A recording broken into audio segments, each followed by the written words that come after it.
Hello hello hello hello hello. हाँ।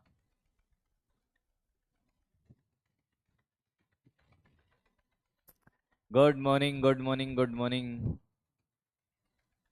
Good morning all of you. क्या मेरी आवाज़ आ रही है? ऑडियो वीडियो क्लियर है? एक बार कमेंट करके बता दीजिए भाई। हाँ। हाँ भाई। क्या मेरी आवाज़ आ रही है बेटे? ऑडियो वीडियो क्लियर है तो कमेंट करके बता दीजिए। फिर आपके कंसर्न पे काम करते हैं भाई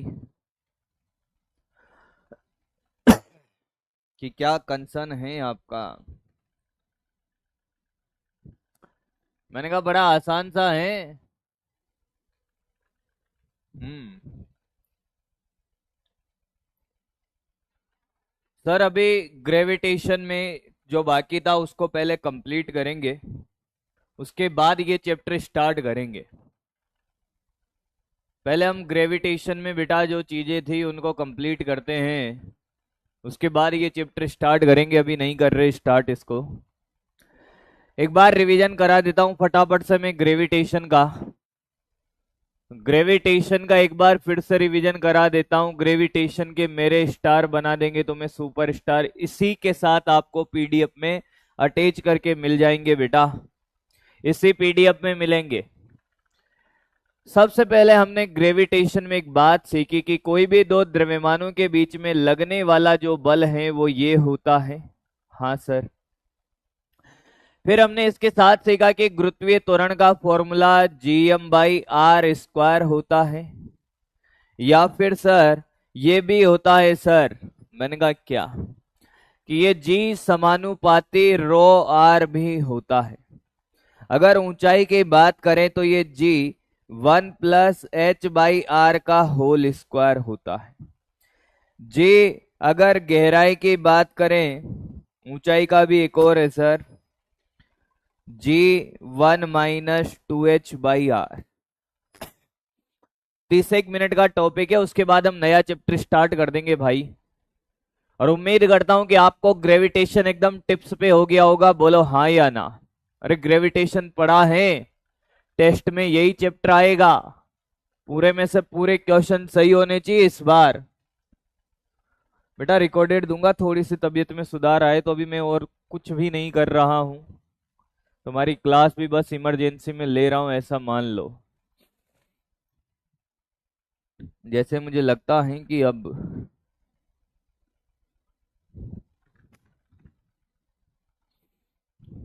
हाँ। फिर इसके बाद गहराई का फॉर्मूला सामने देख, जिसको नहीं पता है, जी 1 - d/r।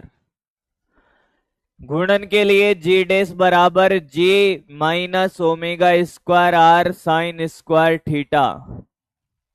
हाँ। जी ध्रुव पर होता है बेटा क्या जी, और जी भूमध्य रेखा पर होता है जी -ω²r। ये जी का खेल खत्म होने के बाद हमने गुरुत्वीय स्थितिज ऊर्जा -Gm1m2/r, मेरे साथ साथ याद कर ले, मेरे साथ साथ याद कर ले बेटा। फिर इसके बाद चलता चल, गुरुत्वीय स्थितिज ऊर्जा के बाद आपको ये सिखाया भाई क्या? गुरुत्वीय विभव की बात करें वीजी, तो माइनस का Gm/r। अच्छा गुरुत्वीय क्षेत्र ई इन होता था Gm/r³ ए सतह, बोल बेटा सर Gm/r²। ए बाहर Gm/r²। सब याद है ये? सब याद है ये? अरे एक बार ये याद कर ले, वॉइस बढ़वा दूंगा भाई मैं अभी। कल क्लास श्योर नहीं हूं कि कल क्लास लूंगा कि नहीं, बट देखते हैं। आवाज कम है।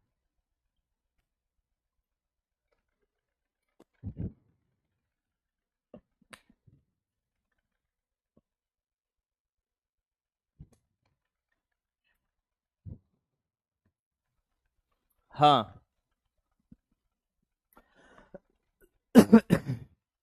इसके बाद हमने सैटेलाइट सिस्टम सीखा कि साहब ये M1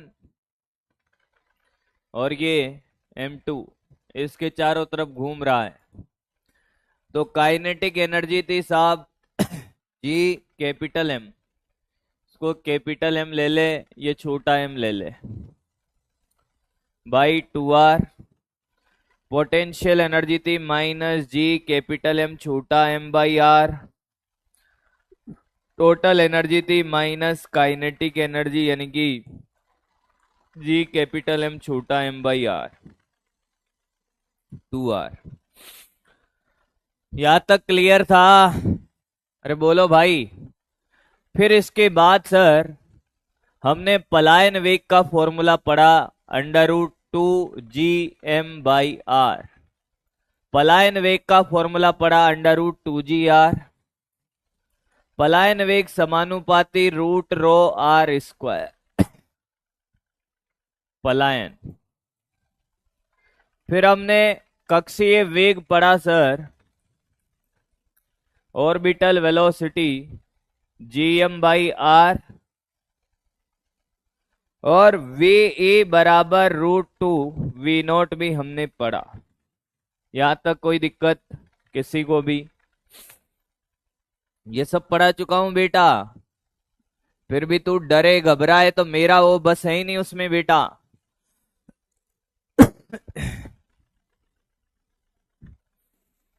आपने ये भी पढ़ा था कि के पलायन, पलायन ऊर्जा कक्षीय ऊर्जा की दुगनी होती है। ये भी पढ़ा दिया हूं मैं। हाँ भाई तैयार है। फिर कल हमने केपलर का पहला नियम पढ़ा, केपलर का नियम, जिसमें बच्चा बड़ा परेशान था भाई। क्यों था मुझे नहीं पता। बच्चे को सिर्फ ये याद होना चाहिए कि साहब दीर्घवृत्त के बारे में अगर उसको छोटी सी जानकारी अगर ये नहीं पता है तो वापस देख ले। केपलर के अनुसार क्या है कि दीर्घवृत्त जानता है नहीं जानता है तो ये देख ले भाई। दीर्घवृत्त ऐसा होता है अंडाकार, इसके दो फोकस होती हैं, किसी भी एक फोकस में ग्रह होता है, यानी कि ये सूर्य यहां पर है, और पृथ्वी, पृथ्वी कौन है? उपग्रह। तो पृथ्वी ऐसे चक्कर लगाएगी भाई।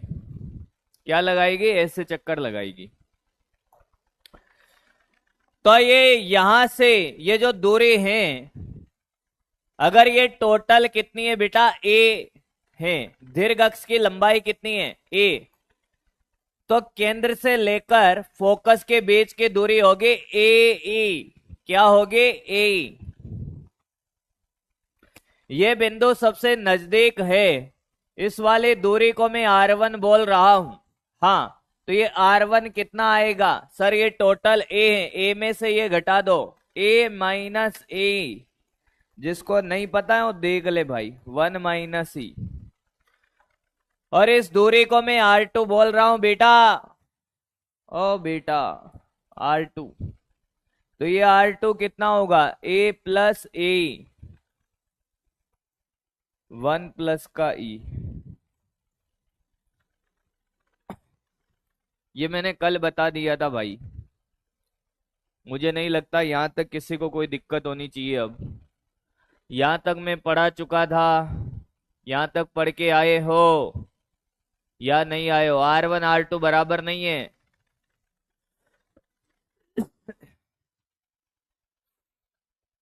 सूर्य से यानी कि ग्रह से न्यूनतम दूरी R1 है, अधिकतम दूरी R2 है। और R1 R2 आपको पता होना चाहिए। पढ़कर आए हो यहां तक तो हाँ बोल दो एक बार फटाफट। पढ़कर आए हो तो फटाफट से हाँ बोल दें। यहां तक मैं पढ़ा चुका हूं। यहां तक मैंने कुछ नया नहीं पढ़ाया है। अब ध्यान से सुनना, ध्यान से सुनना बेटा। अब केपलर का द्वितीय नियम, केपलर का द्वितीय नियम क्या कहता है? बड़ा आसान सा नियम है केपलर का द्वितीय नियम। सामने देख, एक बार में सिखा दूंगा, पेन नहीं चलाएगा। केपलर साहब ने क्या बोला द्वितीय नियम में? उन्होंने कहा कि साहब ये ग्रह यहां पर है, यहां कौन है? प्लेनेट है, ये प्लेनेट है, और ये यहां पर सैटेलाइट है। कहीं पर भी मान ले भाई, ये ले, यहां मान ले सैटेलाइट को, तेरी इच्छा हो जहां मान। ये कौन है? ये सैटेलाइट है। अब क्या होगा? आकर्षण बल लग रहा होगा दोनों के बीच में, ये ऐसे घूम रहा है भाई, हाँ, तो ऐसे बल लग रहा होगा। यस सर, क्या लग रहा होगा? एक बल लग रहा होगा। और ये क्या है कि ऐसे वी चाल से चल रहा है। ओ भाई, बात समझ आ रही है भाई? ऐसे ही चलेगा ना, स्पर्श रेखीय चाल वी से। तो मैं आपसे कहूं कि ये बल लग रहा है, एफ बल, और ये कोण कितना है साहब? सामने देखना बेटा, सामने ये थीटा। तो इस बल के दो घटक, पहले बात तो ये बल कहां से गुजर रहा है? क्या ये बल घूर्णन अक्ष से गुजर रहा है? अरे देख, ये कहीं पर भी हो, ये प्लेनेट यहां आ जाए, प्लेनेट क्या, सैटेलाइट यहां आ जाए, ये देख, तब भी बल ऐसे ही लगेगा। अरे बोल हाँ या ना? अरे तब भी बल कैसे लगेगा? ऐसे। मान ले कि ये सैटेलाइट यहां होता, धरती माता यहां होती, तो बल कैसे लगता? आकर्षण का बल हमेशा कहां से गुजरता? घूर्णन अक्ष से। ये बल हमेशा कहां से गुजरता? घूर्णन अक्ष से। पृथ्वी कहीं पर भी हो, पृथ्वी क्या सूर्य के चारों तरफ घूम रही है, तो दोनों के बीच में लगने वाला आकर्षण बल कहां से गुजरेगा? कहां से गुजरेगा? प्लेनेट से। ये घूर्णन अक्ष से इसके अबाउट घूम रहा है। तो जब कोई बल कहां से गुजरता है? घूर्णन अक्ष से, तो उसका कुल बलाघूर्ण क्या होता है? जब भी कोई बल घूर्णन अक्ष से गुजरता है तो कुल बलाघूर्ण क्या होता है? अरे क्या होता है? कुल बलाघूर्ण क्या होता है? कुल बलाघूर्ण होता है 0।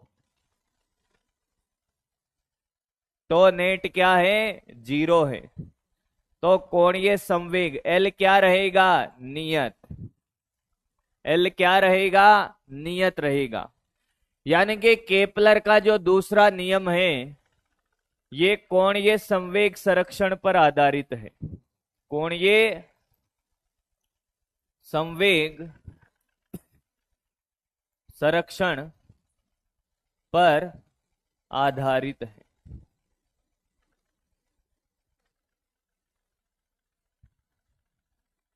किस पर आधारित है? कोणीय संवेग संरक्षण पर आधारित है। यहां तक किसी को कोई दिक्कत? अब एक बात और ध्यान से सुन, सामने देखना बेटा, पेन मत चलाना।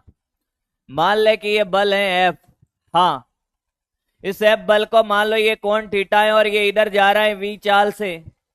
तो इस बल के दो घटक होंगे। घटक देख बेटा, घटक एक तो इधर होगा एफ कॉस थीटा, और एक लंबवत होगा कितना? F sine theta. कहीं पर भी देख ले, अलग से करके बताता हूं, अलग से अलग से अलग से देख बेटा, देख। मान ले कि ये दीर्घवृत्त है और यहां पर है तेरा प्लेनेट और यहां पर है तेरी सैटेलाइट, ठीक है? तो दोनों के बीच में बल लग रहा है ऐसे एफ, ये कोण थीटा, और ये इधर जा रहा है वी चाल से। अब इस बल के दो घटक होंगे बेटा, इस बल के दो घटक हैं। एक इस दिशा में है F sine theta, sorry F cos theta, जहां से कोण बनाता है उसके अनुदिश कोस थीटा, और लंबवत होगा एफ साइन थीटा। इस बल के हमेशा कितने घटक होंगे भाई? 2। एक तो वेग के दिशा में जो ये वेग को बढ़ाएगा, वेग को बढ़ाएगा, ये वाला, और ये वाला जो लंबवत होता है वेग के, वो अभिकेंद्रीय बल का कार्य करता है, याद है? तो ये अभिकेंद्रीय बल का कार्य करेगा, अभिकेंद्रीय बल का कार्य करेगा, बल का कार्य करेगा। क्या तुझे ये बात समझ आई है? वापस से देख, ये जो बल लग रहा है, इस बल के हमेशा दो घटक होंगे, एक वेग के अनुदिश और एक लंबवत। जो वेग के अनुदिश है, जो वेग के अनुदिश है वो वेग बढ़ाएगा, या घटाएगा, इट डिपेंड्स ऑन एंगल। अभी तो वेग बढ़ा रहा है भाई, या तो वेग बढ़ाएगा। अब जैसे जैसे ये पास आएगा, ध्यान से सुनना, जैसे जैसे ये पास आ रहा है, देख, जैसे जैसे पास आ रहा है दूरी घटेगी तो बल बढ़ेगा। जैसे जैसे ये उपग्रह पास आ रहा है वैसे वैसे दूरी घट रही है, देख, तो बल बढ़ेगा। तो पास आएगा तो वेग भी बढ़ेगा क्योंकि बल बढ़ेगा, देख। और पास आया दूरी घटी, और पास आया दूरी घटी। सबसे नजदीक बिंदु है ये और सबसे दूर है ये। क्या बेटा? निकटस्थ स्थिति है, ये है निकटस्थ, ये सबसे निकटस्थ स्थिति है, और ये दूरस्थ है। सबसे निकट ये वाली है और सबसे दूर वाली ये है। तो सबसे ज्यादा वेग होगा यहां पर, सबसे कम वेग होगा दूर। क्या क्या बातें हमने सीखी, वापस ध्यान से सुनना। कि जब कोई उपग्रह ग्रह के चारों तरफ चक्कर लगाता है, क्या लगाता है बेटा? ग्रह के चारों तरफ चक्कर लगाता है, तो जब वो पास आता है तो चाल बढ़ती है, दूर जाता है तो चाल घटती है। इस वाले बिंदु पर ए पर वी मैक्सिमम होगी और इस बिंदु बी पर वी मिनिमम होगी। क्या तुझे ये बात समझ में आई है? क्या तुझे ये बात समझ में आ गई है? क्या तुझे ये बात समझ में आ गई है? क्या क्या सीखा हमने द्वितीय नियम के बारे में? हमने द्वितीय नियम के बारे में पहली बात ये सीखी कि ग्रह और उपग्रह के बीच में लगने वाला जो आकर्षण बल है वो हमेशा ग्रह से गुजरता है, यानी कि घूर्णन अक्ष से। तो कुल बलागुण शून्य है और कोणीय संवेग संरक्षण है। जब वो पास आता है तो चाल बढ़ती है, दूर जाता है तो घटती है। तो सबसे निकटस्थ स्थिति ये वाले तो यहाँ चाल सबसे ज्यादा, सबसे दूरस्थ वाली स्थिति है तो यहाँ चाल सबसे कम, क्योंकि ग्रह यहाँ पर है, ग्रह यहाँ पर है। वापस से सुनना, पूरी बात सिखाता हूं। क्या द्वितीय नियम के बारे में अगर कोई बात करे आपसे, द्वितीय नियम पहला पॉइंट है एल नियत होगा, यानी कि लिखना स्टार्ट करें मेरे साथ साथ। कोणीय संवेग लिखे मेरे साथ साथ, डायग्राम नहीं बनाना अभी, संरक्षण पर आधारित है। जो लिखना है वो लिख ले, थ्योरी लिखे।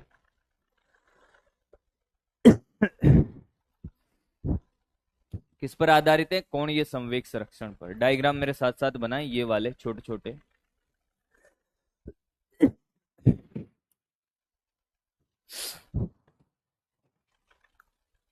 ये यहां पर आपका ग्रह है और मैंने कहा यहां पर ये उपग्रह है, ये उपग्रह है।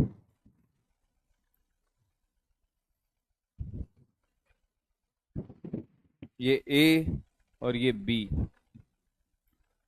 दूसरा पॉइंट लिखेंगे, पास आने पर वेग बढ़ेगा, दूर जाने पर घटेगा। लिखे बेटा लिखें,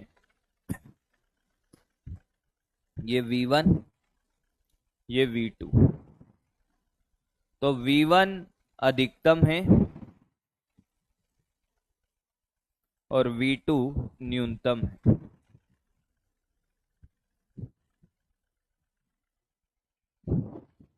लिखे बेटा।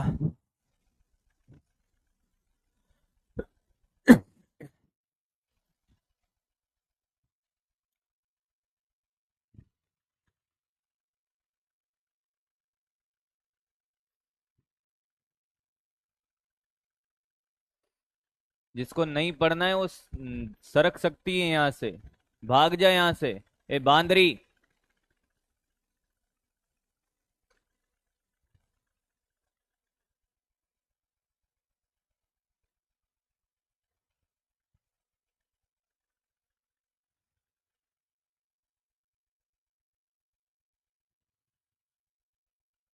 बोल दिया 30 मिनट बाद चैप्टर स्टार्ट होगा।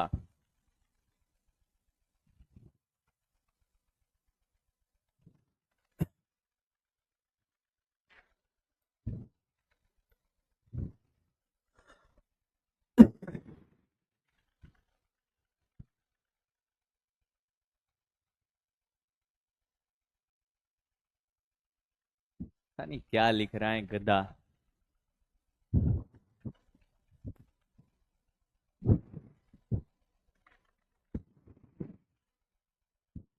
क्वेश्चन।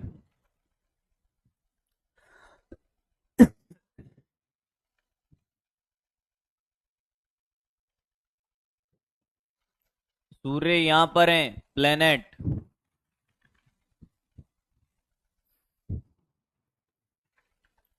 ये वाली दूरी ए और ये ए।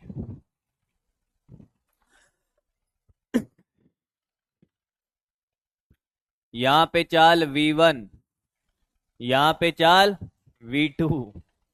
V1 अपॉन V2 निकालो।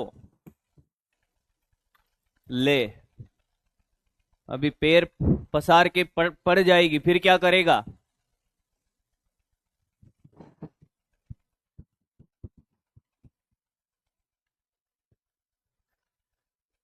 अरे बहुत देर से देख रहा हूं।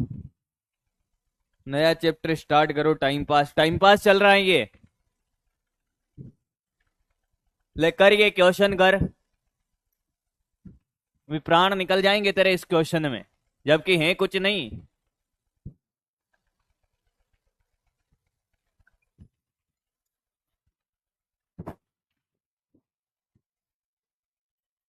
पढ़ना लिखना है नहीं इनको।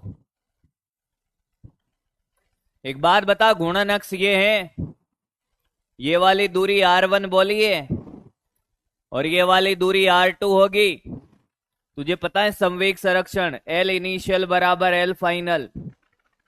द्रव्यमान mm, यहां पर हो द्रव्यमान तो m ही रहेगा। तो m V1 R1 m V2 R2 answer. V1 by V2 बराबर R2 बाई R1। अब R2 और R1 तो इनको निकालना आता ही नहीं होगा। R1 याद कर A 1 माइनस E और R2 था A 1 प्लस E। इतनी देर से निकालना सिखा रहा था।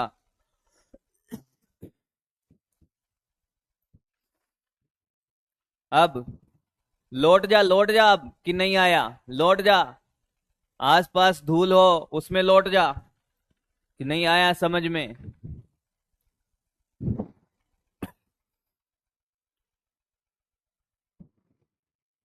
छाप।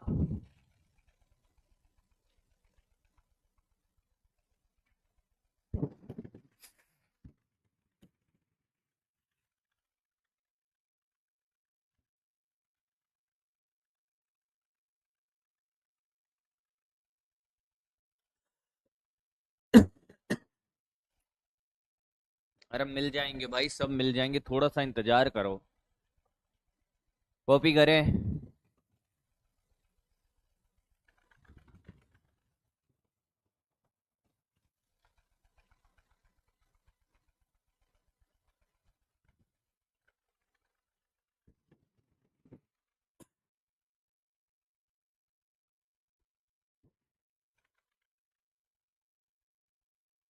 कौन ये संवेग संरक्षण लगाया? MVR बराबर MVR फाइनल। यहां पे MVR, वहां पे MVR, गुणन अक्ष ये होगी। आगे बढ़ते हैं।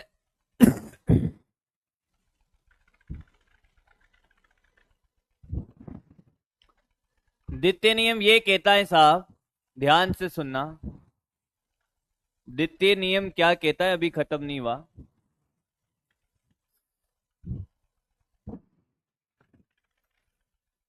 कि मान लो कि साहब ये दीर्घ वृत्ताकार कक्षा है। सामने देख बेटा, सामने देख, ये आपका प्लेनेट है और ये सैटेलाइट है।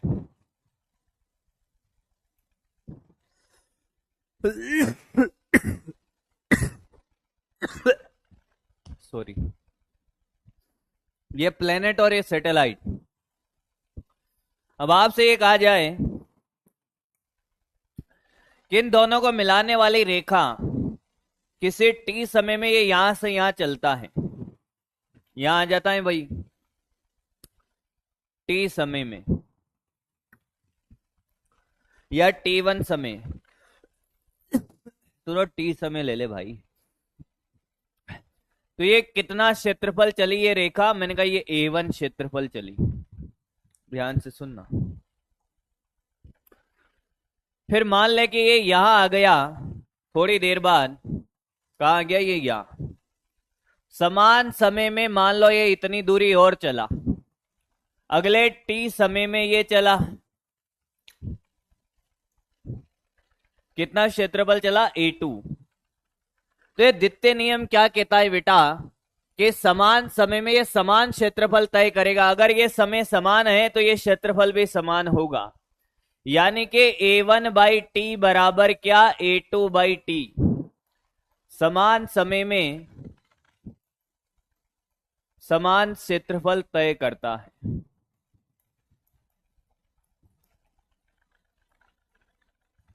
वापस से सुनना, द्वितीय नियम ये कहता है कि साहब प्लेनेट और सैटेलाइट को मिलाने वाली रेखा अगर टी समय में A1 क्षेत्रफल तय करेगी, तो अगले टी समय में अगर वो A2 क्षेत्रफल तय करेगी, तो ये दोनों क्षेत्रफल क्या होंगे? समान। आप चाहो तो ऐसे लिख सकते हो कि A1T1 बराबर A2/T2।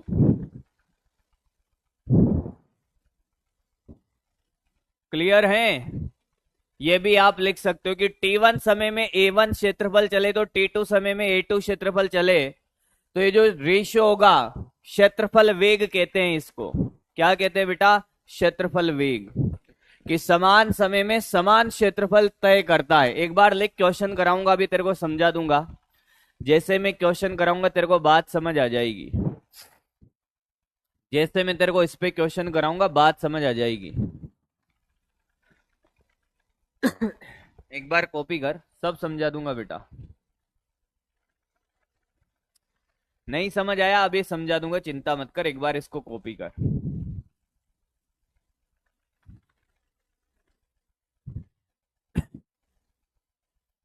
अभी समझा दूंगा भाई, अभी समझा दूंगा, चिंता मत कर। क्वेश्चन के थ्रू समझेगा ना, ये तो थ्योरी है। ये कॉपी हो गया क्या?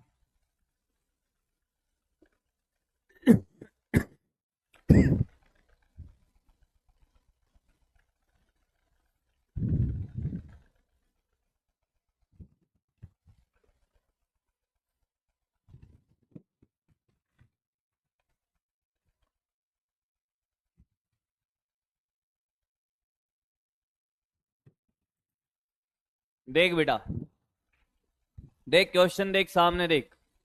एक बार मैं समझा दूंगा, लोड मत ले। क्वेश्चन देख कैसे पूछे जाते।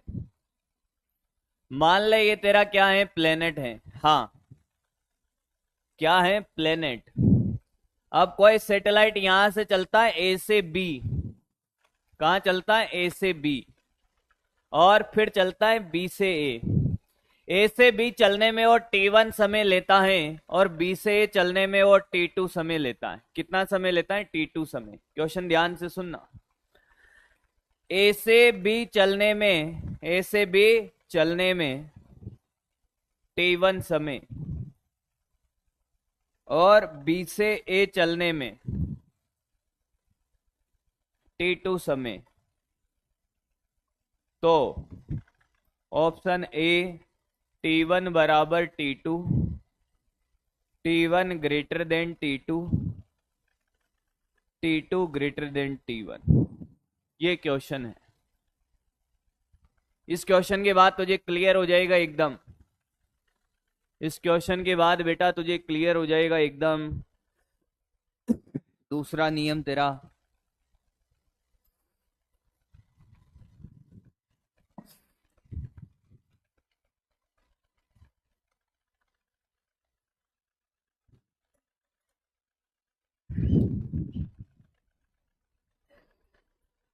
अब बच्चा क्या सोचता है कि वो थ्योरी पढ़ लेता है इसकी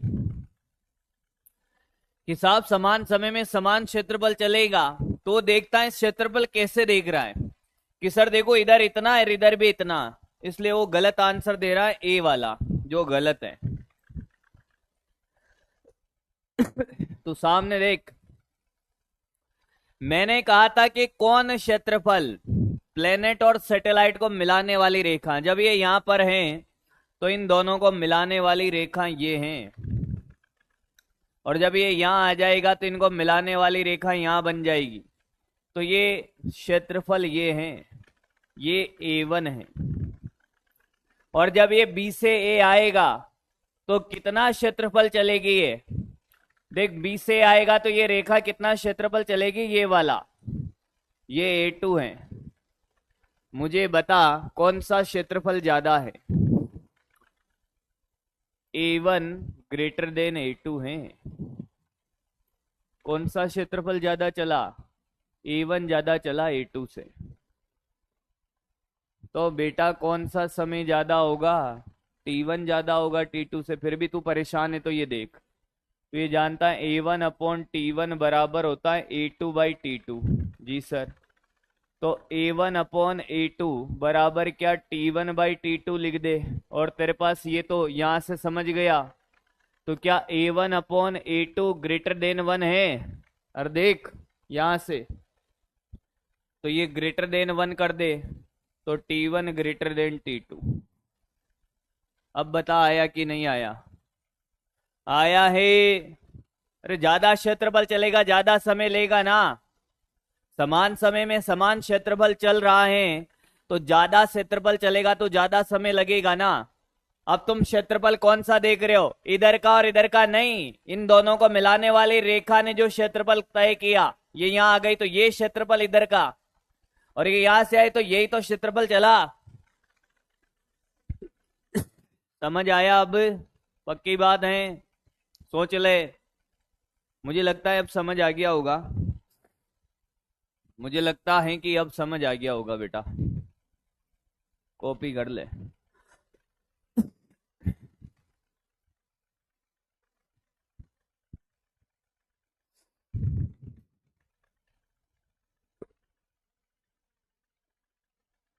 एक और, एक और कर लो भाई, एक आध कंफ्यूजन में है भैया, एक और कर ले, एक और कर, एक और ले, एक और कर।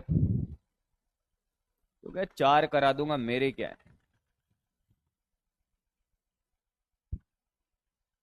अब की बार यहां पर है प्लेनेट, कहीं पे भी हो सकता है, इधर भी हो सकता है, इधर भी हो सकता है। हाँ, A से B चला T1 समय,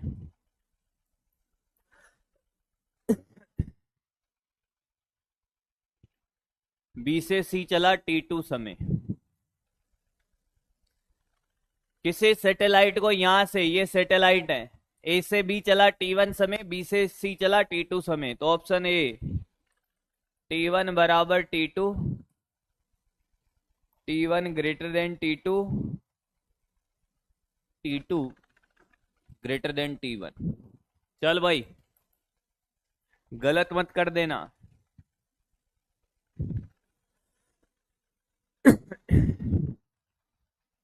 हाँ, सबसे पहले क्या करेगा, इन दोनों को मिलाने वाली रेखा, या फिर ये यहां पहुंच गया तो ये वाला क्षेत्रफल A1, और भैया ये यहां से यहां चलेगा तो ये रेखा, ये वाला क्षेत्रफल है A2। कौन सा क्षेत्रफल ज्यादा नजर आ रहा है, A2 ग्रेटर देन A1 है, तो T2 ग्रेटर देन T1 होगा। बहुत बढ़िया भाई, बहुत बढ़िया, शाबाश। आई थिंक समझ गए हो बात को। अरे आया है,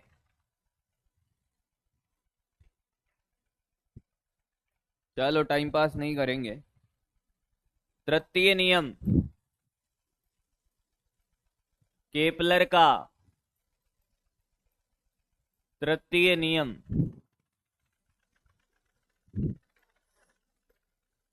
कुछ नहीं है, डायरेक्ट याद रखना है। ये कौन है कि साहब, ये प्लेनेट हैं और ये सैटेलाइट हैं, इन दोनों के बीच की दूरी कितनी है? मैंने कहा ये रही आर। तो इसका जो आवर्त काल होता है, आवर्त काल का जो वर्ग होता है वो समानुपाती होता है आर क्यूब के। ये तीसरा नियम है, टीएमआर करना है, छाप ले। थोड़ा सा इंतजार किया करो भाई, समझ सब आएगा।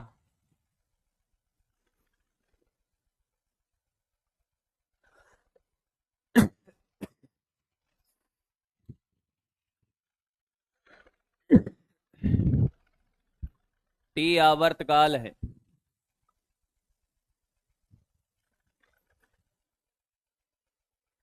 आर इन दोनों के बीच की दूरी। छाप लिया? आ जाओ क्वेश्चन करने।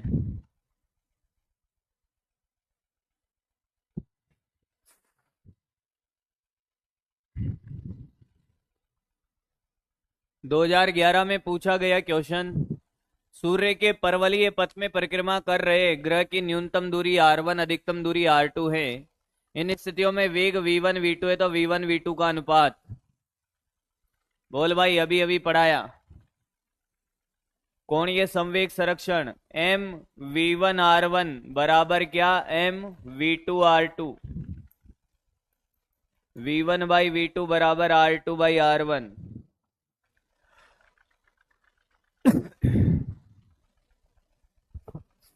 हाँ भाई, अभी अभी पढ़ाया था, भूल गया? अरे बेटा, अगला। एम द्रव्यमान के 2011 में पूछा, देख। एम द्रव्यमान के एक कण को पृथ्वी की सतह से यू वेग से ऊपर फेंका जाता है। पृथ्वी का द्रव्यमान और त्रिज्या एम कैपिटल आर है, जी नियतांक के जी गुरुत्वीय त्वरण है। पलायन वेग का फॉर्मूला, ओ गधेड़ों, पलायन वेग ये रहा। लौट मत जाना यहीं पे। पलायन वेग का फॉर्मूला पूछा है, धरती पे ना लौट सके। √2GR, ये नहीं है आर इस 2GM/R, ये भी होता है यार, और 2GR भी होता है। दोनों सही है भैया, दोनों सही है, ये और ये दोनों सही है भाई।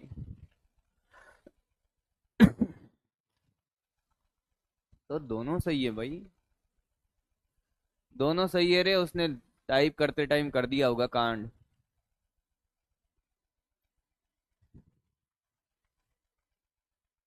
अगला।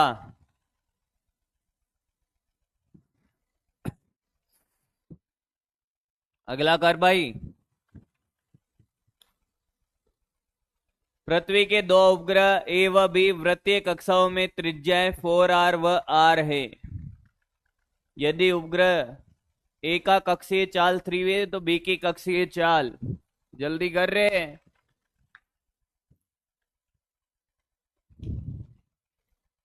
कक्षीय चाल का फॉर्मूला 2 4 तो इसमें ही निपट गए हैं, GM/R होता है। तो V1/V2 बराबर R2/R1 का रूट।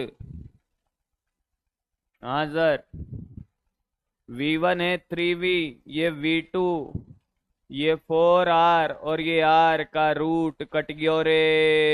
ए भाया 6V आया। कक्षीय चाल अभी आते ही बताया था।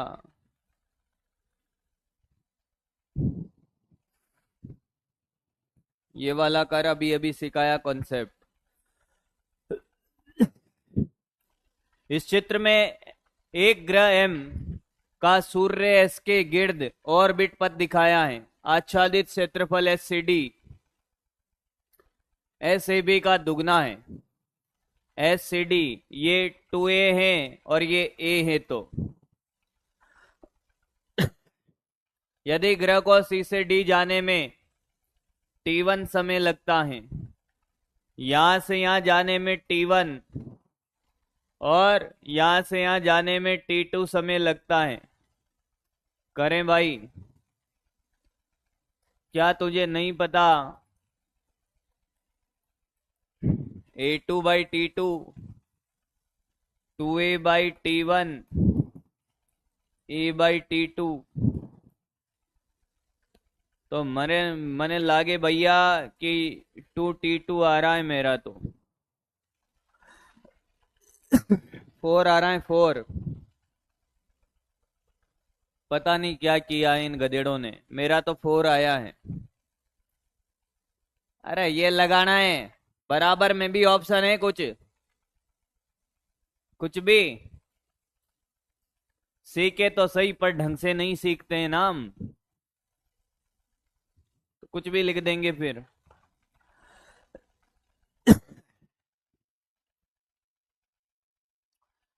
अरे 70 में क्या जोड़ है? मैं 70 में तेरे को जोड़ दूंगा अभी, और कोई छुड़ा नहीं पाएगा तेरे को।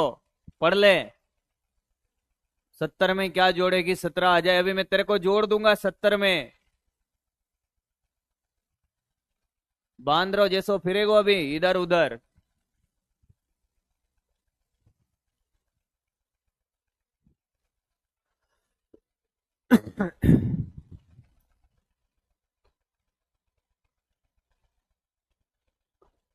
आवर्तकाल वाला क्वेश्चन भी तो था।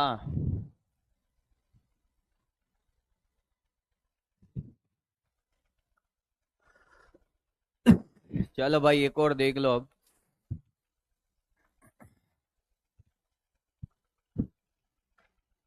आपसे बहुत बार ऐसे क्वेश्चन पूछे जाते हैं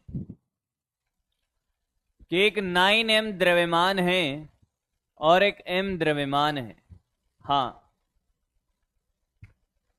ये एक दूसरे से कितनी दूरी पर है? मैंने कहा एक दूसरे से ये r दूरी, l दूरी पर है। क्या इन दोनों को मिलाने वाली रेखा के बीच में कहीं पर, इन दोनों को मिलाने वाली रेखा के बीच में कहीं पर गुरुत्वीय क्षेत्र शून्य हो सकता है? बस कंप्लीट हो गया, लास्ट क्वेश्चन है इस चैप्टर का, कंप्लीट।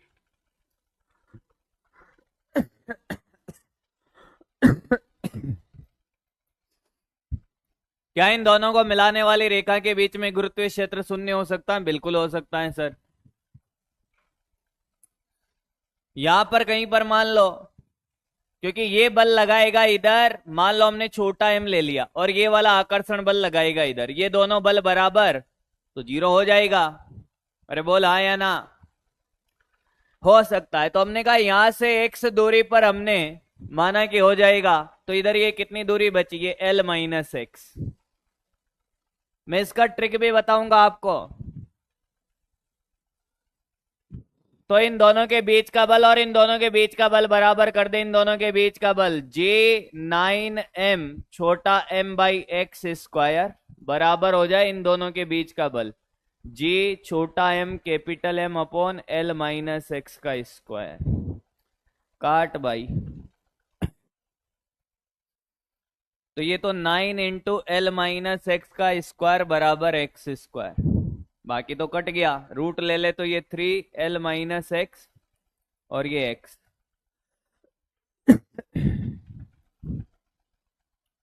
3l-3x बराबर x, तो 3l बराबर 4x, तो x बराबर 3l/4। कैलकुलेशन चेक कर ले,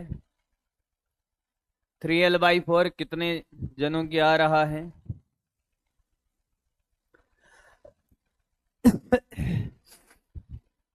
ट्रिक बताऊं इसका?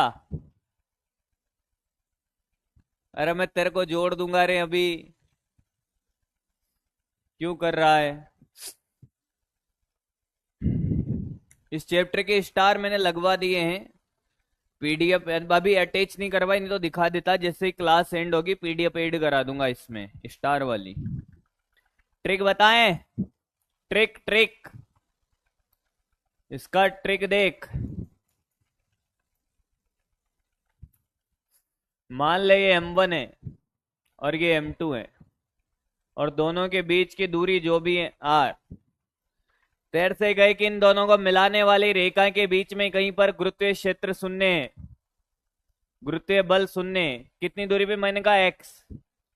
अगर मान ले x m1 से है तो ये x का मान कैसे निकालेगा? Root m1 upon root m1 plus root m2 into r।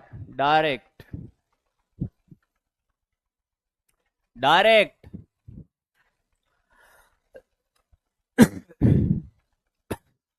देख, रूट m1 ये मान ले, m2 मान ले, 9m का root 9m plus root m into l। तो ये तो हो जाएगा, रूट m से रूट m तो गया, 3/3 plus 1 into l, 3/4l। Answer.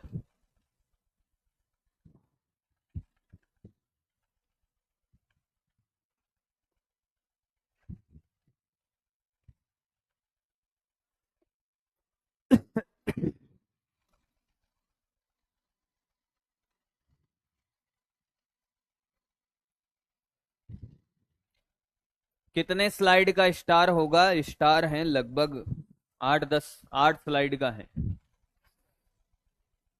Clear? Trick याद रखना है, रख, नहीं तो मेथड तो है ही। बेटा ये एक कह रहा है कि सर 3 कैसे आया? बेटा तो ट्रिक याद मत रख। ओ लालू, कालू है तू, लालू नहीं है। ट्रिक याद मत रख तू, वैसे ही पसर गया है। ये रूट 9 3 होता है और ये रूट m, ये 3 रूट m प्लस ये रूट m इंटू r। ये रूट m कट गया। इन गधों को क्या है, ऐसे कैलकुलेशन करके बताओ मार साहब, तो ये वैसे ही मर जाएंगे। r का मान l था, 3/4l। ये लगता है चंद्रमा से आ गए हैं।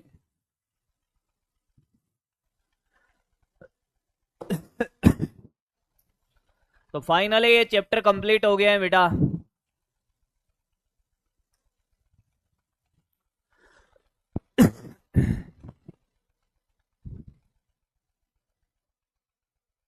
बेटा सही आंसर है सब क्वेश्चन का, लोड ही मत ले। जहां एक और है, गोलीय कोष।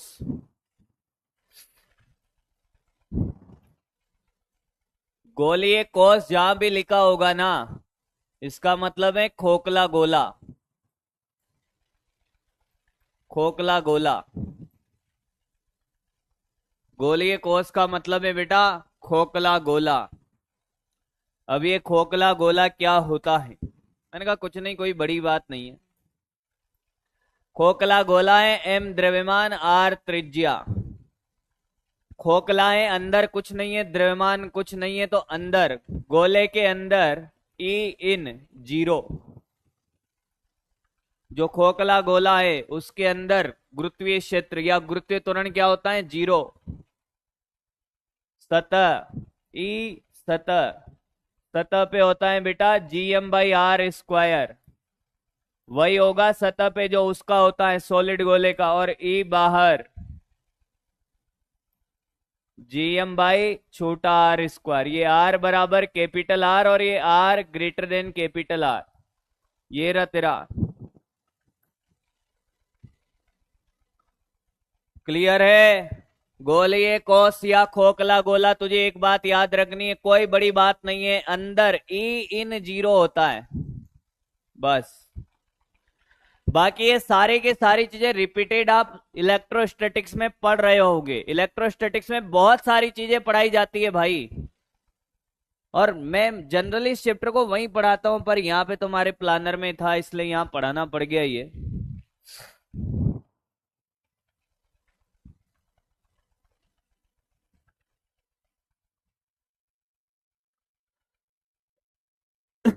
लिख ले बेटा, ये ग्राफ भी बना ले इसका। बता ग्राफ क्या बनाएगा ई आर का? सर आर बराबर कैपिटल आर तक तो ये 0 है, और उसके बाद क्या होगा? चांद बनेगा।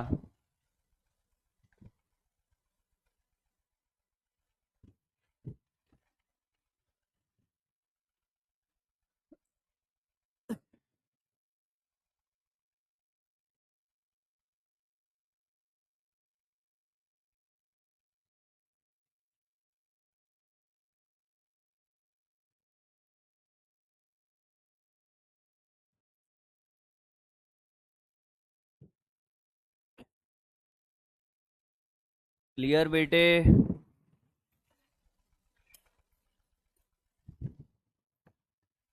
कौन सा क्वेश्चन गलत है भाई, मुझे बता दो।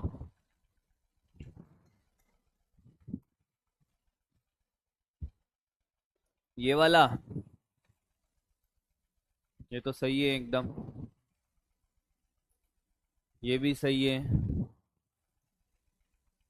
ये भी सही है। कौन सा गलत है? अरे टाइम पीरियड पढ़ा तो दिया, टी स्क्वायर प्रोपोर्शनल आर की क्यूब।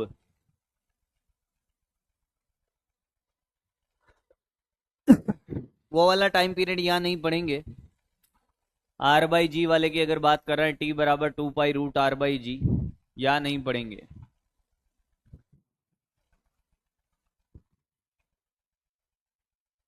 तुझे फिर भी पढ़ना है, मैं पढ़ा दूंगा। कौन सा क्वेश्चन? 2010 PYQ? ये वाला सही है। मेरा तो सही है, तुम्हारा गलत हो तो अलग बात है। मेरा तो एकदम सही है।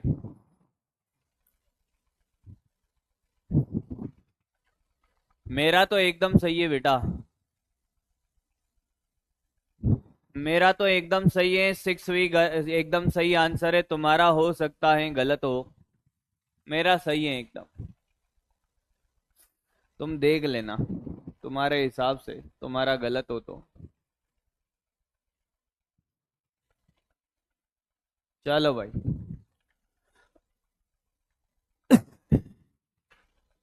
हाँ, तो तू बता दे सही क्या है। अरे तू बता दे गधेड़ा। वी प्रोपोर्शनल 1/√r होगा ना, तो V1/V2 बराबर क्या करेगा? R2/R1 का रूट नहीं करेगा।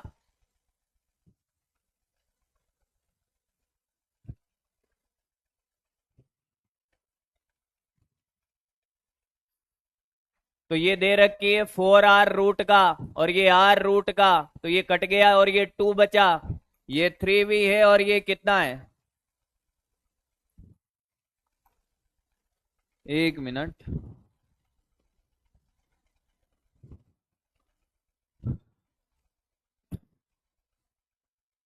हाँ, 4r, R1 4r है। आंसर सही लिखा था। ये r और ये 4r। ये ले, इसलिए परेशान है। ये ले, V2 बराबर 6v। उल्टा लिख दिया था। R2r है और ये 4r है। सही है।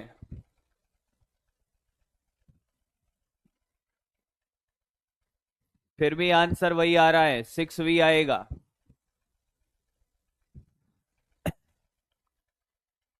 हाँ, कैलकुलेशन गलत कर रखी थी, आंसर सही था।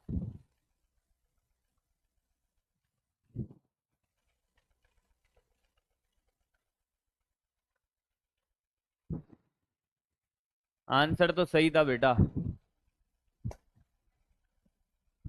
चल आगे बढ़े हम। अब ध्यान से सुनिएगा। अब ध्यान से सुने।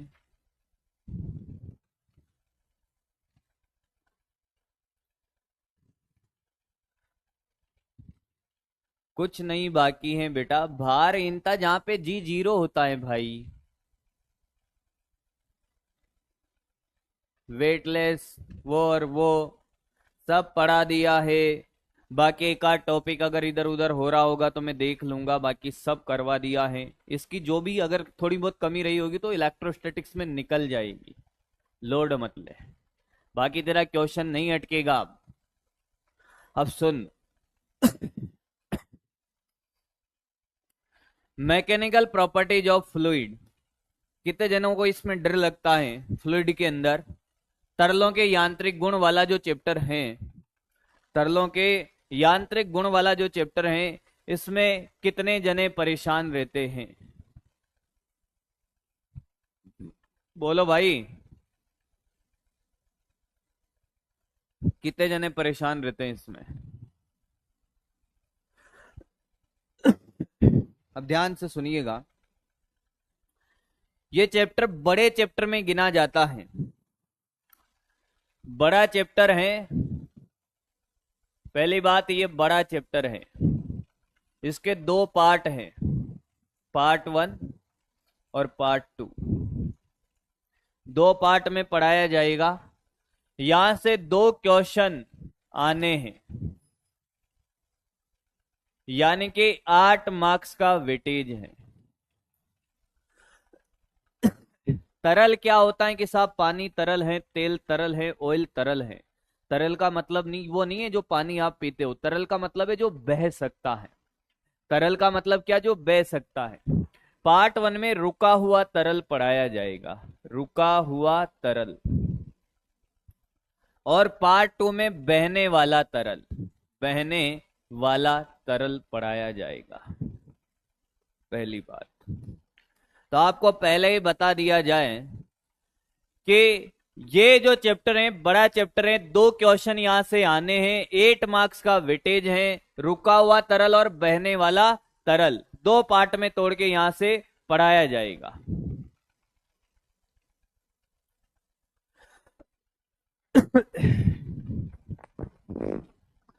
अरे भाई आवर्तकाल के क्वेश्चन फॉर्मूला बेस आते हैं मेरे भाई।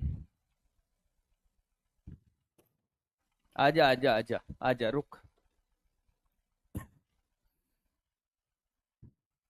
पृथ्वी की सतह से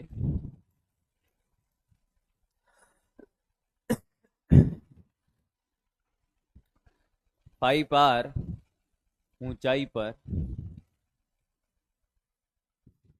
ले कर कर कर ऊंचाई पर एक उपग्रह जिसका आवर्तकाल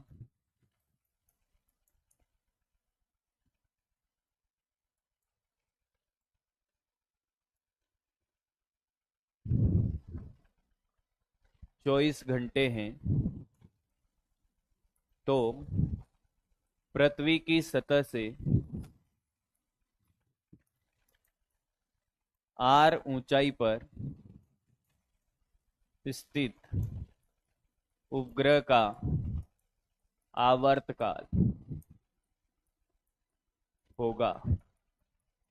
पृथ्वी की सतह से एक उपग्रह है जिसका आवर्तकाल 24 घंटे है, और दूसरा उपग्रह है जो पृथ्वी की सतह से r ऊंचाई पर है, r ऊंचाई पर है, तो उसका आवर्तकाल बताना है।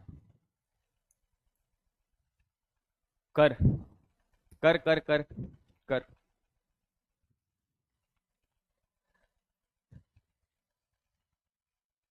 कर बेटा कर।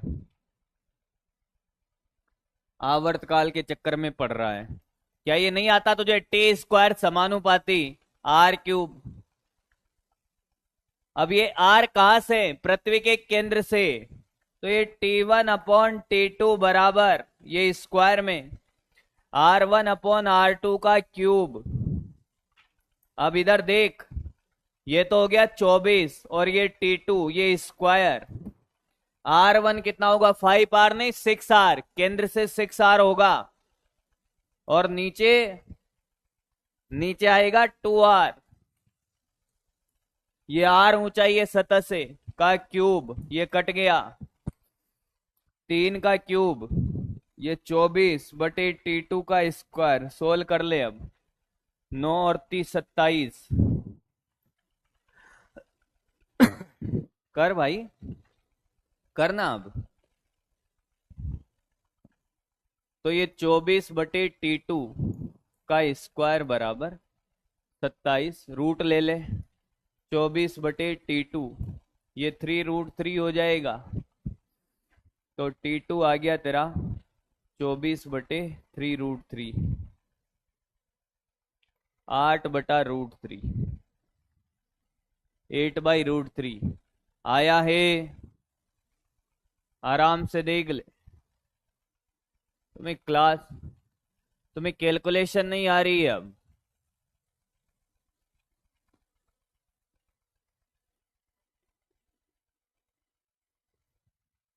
अरे वो इसके बाद पढ़ाया जाएगा टोसो के यांत्रिक गुण बेटा। अरे क्वेश्चन समझ आया? अरे बार बार तुम यार चेट में लगा रखा है कि साहब प्रक्रमण काल के क्वेश्चन कराओ, प्रक्रमण काल के। कुछ नहीं है इन क्वेश्चन में। पृथ्वी की सतह से 5 आर ऊंचाई पर एक उपग्रह है, तो केंद्र से 6 आर हो गया ये, जिसका आवर्तकाल 24 घंटे है। फिर उसने कहा कि पृथ्वी की सतह से आर ऊंचाई पर, तो केंद्र से 2 आर हो गया। फॉर्मूला लगाया हमने, ये आया। नया चैप्टर पढ़ ले भाई, नया चैप्टर पढ़ ले अब। 27 कहां से आया? बहुत बढ़िया बेटा। इन गधों को मैं क्या करूं रे इनका। 3 का क्यूब क्या होता है? 3 का क्यूब क्या होता है? 3 का क्यूब क्या होता है? 6 आर कैसे आया? अच्छा यहां मर गए हैं। यहां से कितना 5 आर है, तो केंद्र से दूरी लेगा ना। केंद्र से कितना होगा? 5 आर और आर 6 आर। ये सतह से कितनी दूरी पर है? आर। तो केंद्र से ये कितना हो जाएगा? 2 आर। दूरी केंद्र से लेते हैं।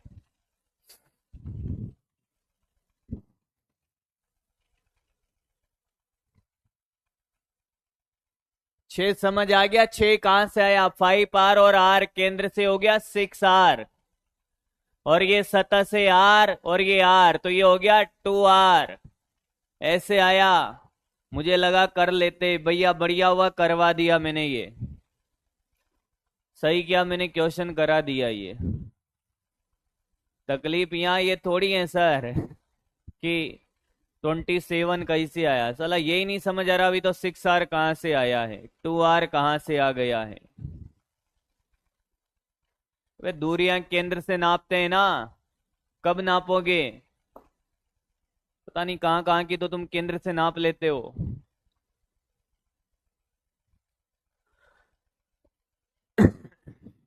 बहुत बढ़िया बेटा, बहुत आगे जाओगे रे तुम, बहुत आगे।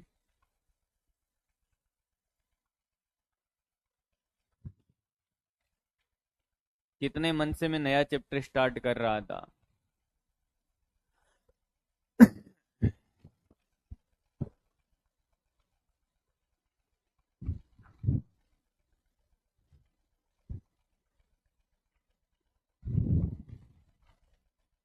आगे बढ़े भाई अब।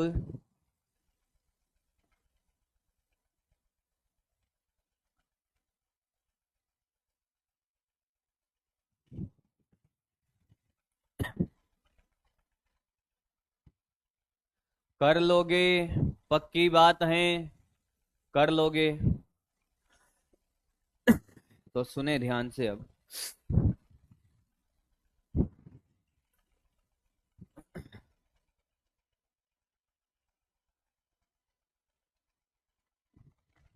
अब सुने, ध्यान से सुने। अभी तक हमारे जो चैप्टर हो गए हैं, पहले उनकी बात करते हैं। नया चैप्टर स्टार्ट कर लेंगे, नहीं तो अगली क्लास में करेंगे। पर मुझे लगता है अब थोड़ी सी बात करनी चाहिए, कि तुम्हारी कमजोरियां ऐसी ऐसी हैं भैया। पता नहीं क्या क्या कमजोरियां हैं तुम्हारे अंदर।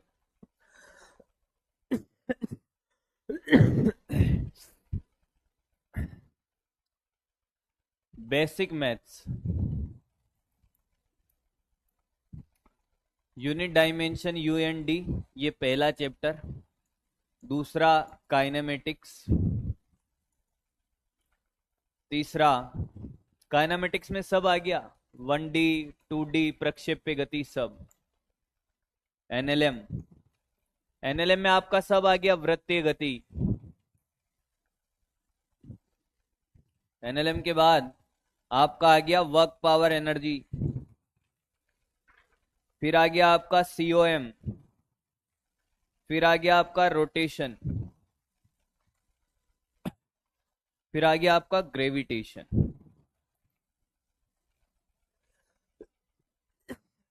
अब बेटा क्या करना है, ध्यान से सुन।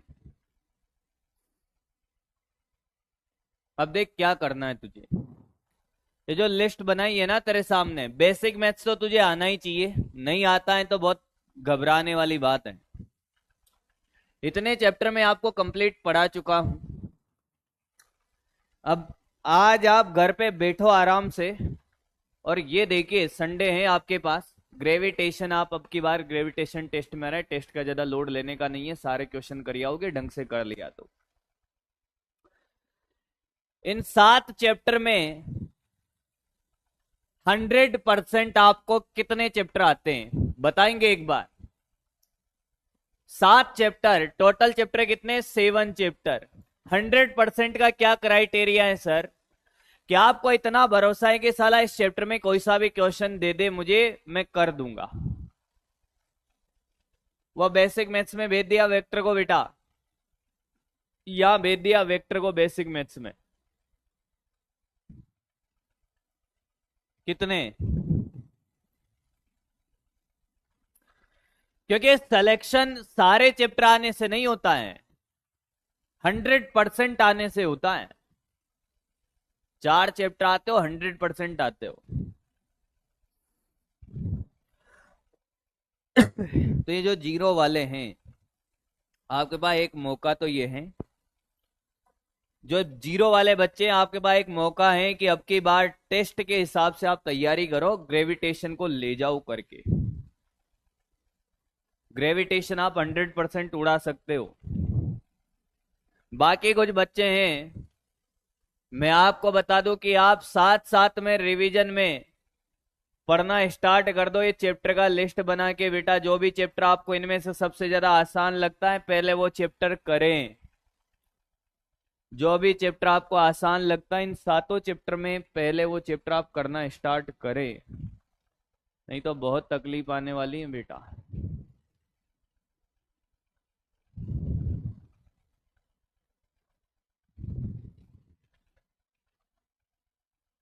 और मैं कोशिश कर रहा हूं कि जल्दी से जल्दी तबीयत एकदम सही हो, और जल्दी से जल्दी फिर मैं आपकी वैसे ही क्लासें ले पाऊं।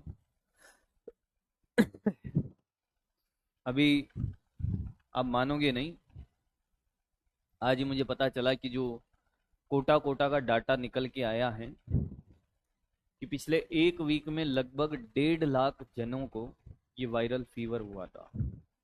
1 वीक का डाटा है। तो भाई कोशिश है कि